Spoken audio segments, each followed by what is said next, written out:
Vhidhiyo yamava kuona iyi inyaya yakaitika mumaruwa hatisati tave neshuwa kuti ndeapi, asi kutaurwa kwazviri kuitwa zviri kunzi mhuri iyi yakaisa kofini iri remufi pamba peavo vakauraya mukomana akanga abatwa ane mudzimai wemunhu. Mudzimai wemunhu uyu ndo akazobata mukomana uyu kwakurova kwakuuraya. Saka mhuri yekufirwa yakatora kofini ikanoisa pamushapu. Hatisati tava neruzivo kuti zvakamira sei uyezve nyaya iyi yakazopera sei.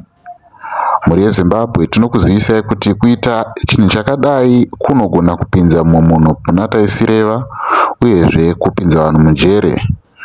Ende kazhinji kacho pazvinoitika kumamisha vamwe vanofungidzira kuti ndizvo zvinopedza bope, asi regedzai tifambire nyaya dzacho tinzwe kuti zviri kufamba sei.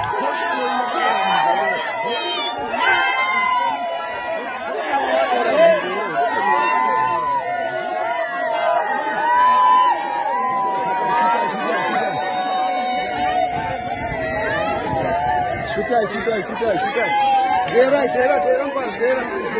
Dera, go shoot up.